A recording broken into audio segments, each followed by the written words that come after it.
Kalau kamu berniat pada malam ini untuk melakukan hubungan suami istri, ya, maka pertama jangan buka dengan yang manis-manis terlalu banyak. Kalau yang lebih sehatnya, yang wanita ya female superior lebih oke. Tapi kalau yang prianya juga lebih bertenaga untuk mengeluarkan energi, ya posisi missionary juga oke. Monyet memanjat pohon kelapa ya janganlah, ya. Posisi-posisi biasa-biasa aja dulu supaya energinya tidak terlalu banyak keluar. Seks mesti dilakukan lah. Kalau misalnya seminggu 2 kali, seminggu sekali aja ya.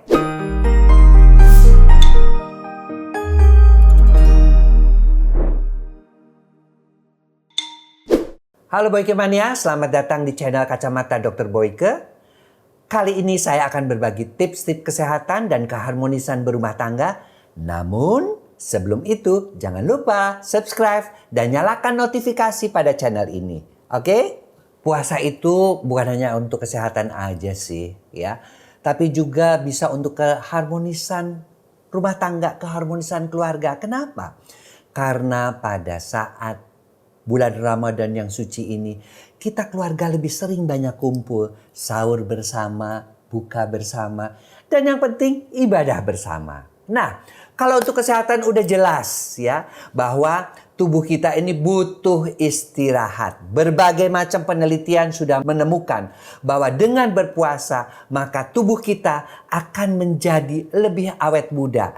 Karena apa? Karena yang namanya organ-organ tubuh kita berfungsi lebih optimal. Dengan berpuasa diistirahatkan, ya. Dan ketika diistirahatkan, terutama organ pencernaan, itu bisa membuat kita menjadi lebih sehat. Satu penelitian juga menemukan bahwa ketika sel-sel pencernaan itu diistirahatkan, ya, dan dia kekurangan energi, kekurangan makanan, maka ada yang namanya mekanisme autofagus, ya, di mana yang namanya lemak jahat, yang namanya gula itu akan diubah menjadi energi. Kita menjadi lebih kurus, tetapi selain lebih kurus apa? Yang namanya hormon growth hormonnya, yang namanya hormon-hormon untuk kebaikannya itu diproduksi optimal.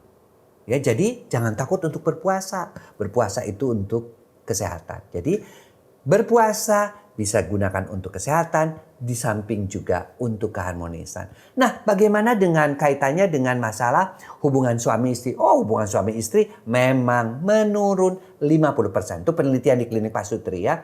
Tapi tidak berarti bahwa kalau menurun 50% itu lalu kita menjadi tidak bergairah kepada pasangan. Enggak juga sih ya. Selama pasangan masih mau mengatur jadwal untuk berhubungan seks, it's okay. Pertama, kalau kamu berniat pada malam ini untuk melakukan hubungan suami istri, ya, maka pertama jangan buka dengan yang manis-manis terlalu banyak, ya.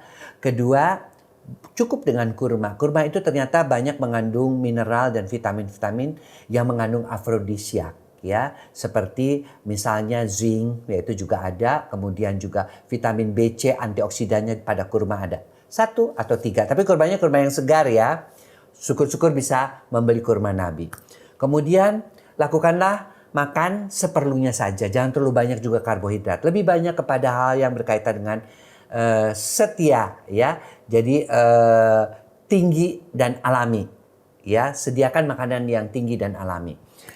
Jadi apa saja, ya protein, ya protein, tapi juga yang alami, boleh kacang-kacangan, ya, boleh juga yang namanya buah-buahan dari alpukat, ya, seperti misalnya juga jeruk, ya. Boleh juga sesekali ditambahkan untuk afrodisiaknya madu, kerang, yaitu juga oke. Kemudian lakukanlah aktivitas seksual setelah semua aktivitas ibadahnya selesai. Berduaan, pergi taraweh, setelah itu berduaan juga ke kamar tidur untuk bisa melakukan hubungan seks di jam-jam yang testosteronnya lagi tinggi, sebelum sahur jam 2 jam 3 atau sebelum tidur juga masih boleh ya. Sebelum tidur malam juga masih jam 10 kan biasanya atau jam setengah 10 juga itu juga baik ya, karena semua makanan-makanan kita sudah turun ke lambung, dari lambung ke usus halus, kemudian sudah perut juga sudah menjadi lebih kosong sehingga melakukan hubungan seks menjadi lebih enak.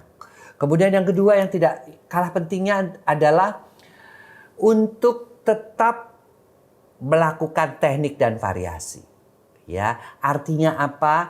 Artinya ya Anda mau menggunakan lampu yang remang-remang, kemudian jangan lupa menggunakan aromaterapi ya, ataupun menggunakan musik, masih oke. Ya, jadi sekali lagi sehat ya, kemudian harmonis dan secara seksual tetap bergairah di bulan puasa. Kemudian menahan nafsu suami istri ya, bukan hanya emosi aja pengen marah ya, atau pengen kesel ya, ataupun ya bergairah, itu kan semua mesti ditahan tuh ya. Bisa. Namanya puasa kan bukan hanya menahan lapar dan haus saja, tapi nafsu seks juga mesti ditahan, nafsu amarah juga ditahan, nafsu ingin ngomongin orang juga ditahan ya. Jadi tipsnya adalah bahwa ingat ya, setiap kali kita mau marah, ingat ini puasa.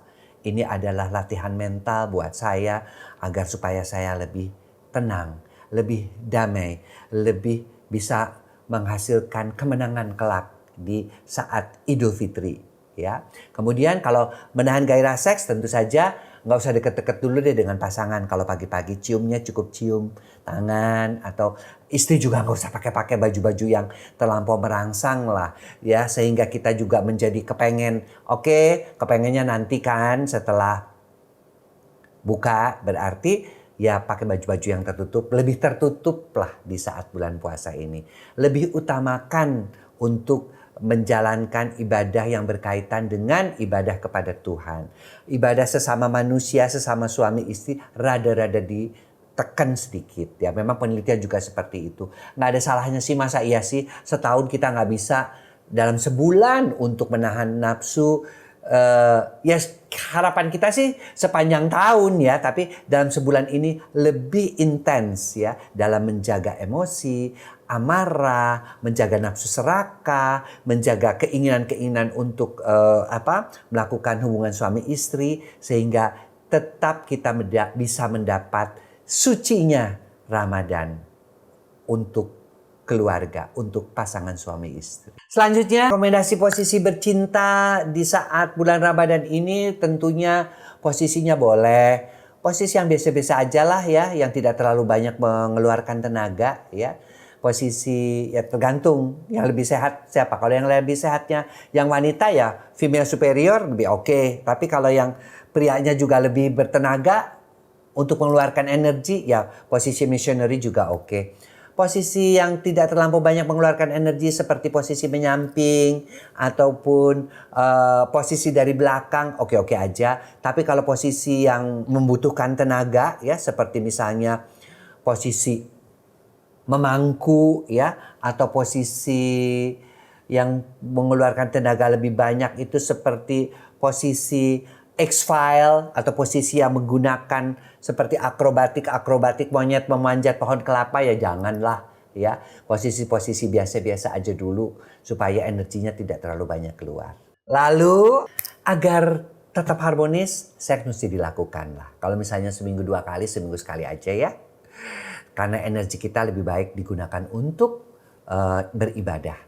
Yang kedua, tetap sehat ya, kurangi yang namanya gula-gula, yang namanya manis-manis ya. Lebih banyak makanan-makanan yang berserat, buah-buahan ketika buka puasa. Kemudian 3, ibadah yang khusyuk ya. Ibadah yang khusyuk, manfaatkan waktu taraweh ya, khususnya bersama dengan keluarga. Insya Allah bukan hanya ketika kita lebaran lebih sehat, tetapi juga lebih harmonis bersama dengan pasangan. Nah, itulah tips dari saya agar tetap sehat, tetap bugar, ya, tetap harmonis, dan juga tetap intim bersama dengan pasangan di bulan puasa, sehingga ketika Lebaran kita mencapai kemenangan dalam segala hal. Ibadah kita juga oke, kesehatan kita juga oke, keintiman kita juga oke. Oke, jangan lupa ya, subscribe dan nyalakan notifikasi pada channel ini, channel Kacamata DR Boyke. Sampai jumpa.